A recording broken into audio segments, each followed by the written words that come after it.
আমি তোমার জিন্দেগির সব গুনাহ মাফ করে দেব। শুধু তাই নয়, আল্লাহ বলেন আলা মিন মুস্তারজিকিন ফাআরযুকুলা, ও বান্দা তোমার ঘরের মধ্যে চাল নেই, ডাল নেই, বাজার নেই, পৃথিবীর কোন মানুষ তোমাকে টাকা ধার দিচ্ছে না বাজার করার জন্য, দোকানদার বাকি দিচ্ছে না, তুমি টাকা দিতে পারবে না, এজন্য রিজিক তোমার নাই, আমি আল্লাহ দুনিয়ার আসমানে অপেক্ষা করি। আলা মিন মুস্তারজিকিন, যদি এমন কোন রিজিক প্রার্থনাকারী থাকো, আসো, আমি আল্লাহ ওয়াদা করতেছি তোমার রিজিকের অভাব আমি আল্লাহ দূর করে দিব। অথচ আমি রিজিকের জন্য পেরেশান হই, এই দোকানে যাই, ওই দোকানে যাই, ও ভাই একটু বাকি দেয়া যাবে, আর আল্লাহ ওদিকে আমাকে ডাকেন আলা মিন মুস্তারজিকিন, ও বান্দা রিজিক দরকার, দোকানদারের কাছে যেও না, কারণ তুমি যেই দোকানদারের কাছে যাও ওর রিজিকও তো আমি আল্লাহই দিই, তুমি যেই মালিকের কাছে যাও ওই মালিকের রিজিক আমিই দেই, সুতরাং তার কাছে নয় আমার কাছে যাও, যে আল্লাহ আমি মালিকের খাওয়াই ওই আল্লাহই আমি ওই মালিকের আন্ডারে থাকা চাকরকেও খাওয়াই। এজন্যই মক্কাতে কাবা শরীফের পাশে একজন ভিক্ষুক একবার এমানের বাদশা সেদিক দিয়ে যায়, তো সেই ভিক্ষুক তার কাছে হাত পাতলেন, তিনি কিছু না দিয়ে চলে গেলেন, তাওয়াফ শেষ করে সেই বাদশা এমানের বাদশা। তো ওই ভিক্ষুক পেছনে পেছনে গেলেন দেখার জন্য যে তিনি কি করেন, দিলেন না আমাকে কিছু, শুনেছি তিনি অনেক বড় দাতা দানশীল, তো তিনি পেছনে দাঁড়িয়ে দেখতেছেন বাদশাহ তাওয়াফ শেষ করে আসমানের দিকে হাত তুলে দোয়া করতেছে, আল্লাহ আমার হাজত পুরা করেন, আমার এই দরকার এটা পুরা করেন, এটা দরকার ওটা পুরা করেন। ওই ভিক্ষুক সঙ্গে সঙ্গে সামনের দিকে এগোনো শুরু করলো। বাদশাহ দোয়া শেষ করে পেছনের দিকে তাকিয়ে সেই ভিক্ষুককে ডাক দিয়ে বলল, ভাই তোমার হাদিয়াটা নিয়ে যাও। তিনি বললেন, আপনিই তো ফকির, আপনাকেই আমি দেখলাম, আপনি আরেকজনের কাছে যান, আপনি যার কাছে যেয়ে বাদশাহ হইলেন, আমি আপনার কাছে যেয়ে কেন ফকির থাকবো, আমিও তার কাছে যেয়ে বাদশাহ হয়ে যাব। আল্লাহ এটাই বোঝাতে চান যে আমি যেই বাদশাকে রিজিক দেই ওই আল্লাহই, তোমার ঘরের মধ্যে চাল নেই, তোমার চালের ব্যবস্থা আমি আল্লাহ করতে পারি। আল্লাহ ডাকেন আলা মিন মুস্তারজিকিন ফাআরযুকুলা, আছো কি কোন রিজিক তালাশি, আসো আমি আল্লাহ তোমার রিজিকের অভাব দূর করে দিই। 3 নম্বরে আল্লাহ বলেন আলা মিন মুবতালান ফাউআফিয়া, তোমার হার্টের সমস্যা, জ্বরের সমস্যা, ঠান্ডার সমস্যা, কাশির সমস্যা, ডাক্তার বলেছে 1 সপ্তাহ লাগবে, কখনো কখনো ডাক্তার ক্যান্সারের কারণে বলে শেষ স্টেজ, আর ভালো হওয়ার সুযোগ নেই। আল্লাহ বলেন আলা মিন মুবতালান, আছো কোনো ক্যান্সারের রোগী, কোনো হার্টের রোগী, আসো আমি আল্লাহর কাছে তোমার সুস্থতা চাও, ফাউআফিয়া, আমি আল্লাহ ওয়াদা করতেছি তোমার জিন্দেগীর সব অসুস্থতা আমি দূর করে দেব।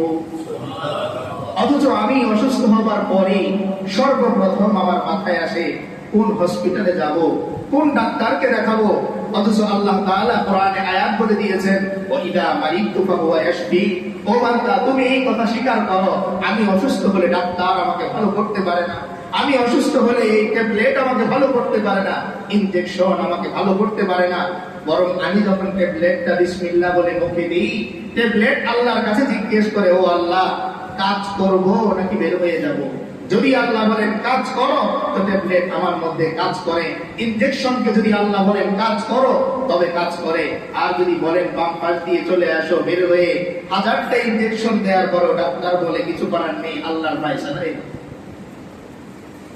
তো আল্লাহ তাআলা ডাকেন আলা মিন মুবতালান ফাউআফিয়া, আছো কি কোনো রোগী, আছো কি কোনো বিপদগ্রস্ত, মন ভাঙা, হৃদয় ভাঙা, আসো আমি আল্লাহ তোমার মন ঠিক করে দিব, আমি আল্লাহ তোমার দেহের সুস্থতা আবার ফিরিয়ে দিব, আমি আল্লাহ তোমার মনের সব ধরনের অস্বস্তি দূর করে দিব। শুধু তাই নয়, এরপরের অংশে আলা কাদা আলা কাদা আলা কাদা হাত্তা ইয়াতলু আল ফজর, ফজর উদিত হওয়ার আগ পর্যন্ত আল্লাহ শুধু ডাকতেই থাকেন, ওরে বান্দা আর ঘুমিও না, আসো, এই যে ক্ষমা চলে যাচ্ছে, এই যে রিজিকের ফয়সালা চলে যাচ্ছে, এই যে সুস্থতার ফয়সালা চলে যাচ্ছে, ঘুম একটু ছাড়ো, আসো আমার কাছে, কি দরকার তোমার, আমি আল্লাহ তোমার জিন্দেগীর সব দরকার পূরণ করে দিই। বান্দা যখন গুনাহ করতে থাকে, গুনাহ করতে থাকে, এরপর যখন এই বান্দাটা আল্লাহর কাছে ফিরে আসে, সে গুনাহ করা অবস্থায় যতটুকু ক্ষমতা, শক্তি, সামর্থ্য তার থাকে, তওবা করার সঙ্গে সঙ্গে আল্লাহ তাআলা তার শারীরিক এবং মানসিক শক্তি দ্বিগুণ করে দেন। হযরত ওমর রাদিয়াল্লাহু তাআলা ইসলাম গ্রহণের আগে যতটা তিনি ভয়ানক ছিলেন, যতটা তিনি শক্তির সামর্থ্যের অধিকারী ছিলেন, ইসলাম গ্রহণের পরে আল্লাহ তাআলা তার এই শক্তি সামর্থ্য দ্বিগুণ করে দিয়েছে। এজন্য হযরত মালিক ইবনে দিনার রাহমাতুল্লাহ আলাইহি ওনার ঘটনার মধ্যে পাওয়া যায় যে তিনি তওবা করার পরে একবার এক মজলিসে আলোচনা করতে গেলেন। তো সেখানে এক লোক জিজ্ঞেস করলেন, হযরত আপনার ব্যাপারে তো আমরা আগে শুনেছিলাম আপনি অনেক বড় অপরাধী ছিলেন, পাপাচারী ছিলেন, আপনি এই জায়গায় কিভাবে আসলেন যে আজকে আপনার কথা শুনে আমাদের মতো হাজারো গুনাহগারের দিল ভেঙে যায়, আমাদের মধ্যে নেক কাজ করার আগ্রহ বাড়ে, আপনি নিজেই তো একটা অপরাধী ছিলেন। একজন জিজ্ঞেস করলেন, তিনি বলেন, তাহলে শোনো আমার কথা, আমি প্রতি শবে কদরে, কোন দিন? শবে কদরে, প্রতিদিন তো আমার মদ পানের রুটিন থাকতোই, শবে কদরে স্পেশাল ভাবে আমি মদ অর্ডার দিতাম যে এই দিন বেশি করে খাও। তো আমার স্ত্রী, তিনি খুব আমলদার ছিলেন, তিনি নেক আমল করতেন। আল্লাহ তাআলা আমাকে একটা কন্যা সন্তান দান করেছেন। কি সন্তান? কন্যা সন্তান। তিনি বলেন, আমার কন্যা সন্তানের বয়স যখন 1 বছর হয়, তখন হঠাৎ করে একদিন আমি এই কদরের রাতে মদের বোতল নিয়ে আসলাম, আর আমার মেয়েটা আমার কোলে ওঠার চলে তার হাতে বাড়ি লেগে মদের বোতলটা ভেঙে গেল।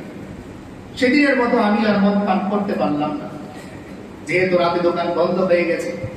কদরের রাতে সাধারণত আমলের জন্য যে যাই করুক না কেন, এই রাতটাকে স্পেশাল ভাবে একটু কাটানোর, অন্তত মসজিদে যে শুয়ে থাকার জন্য হইল যে মসজিদে একটু শুয়ে থাকি।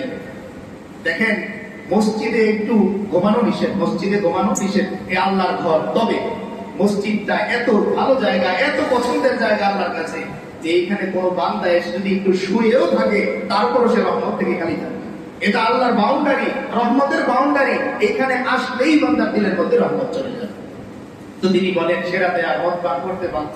পরের বছর আবার আমি এই সবে কদরের রাতে মদের বোতল নিয়ে আসলাম, আমার মেয়ে আবার আমার কাছে ওঠার চলে আবার চলে গেল।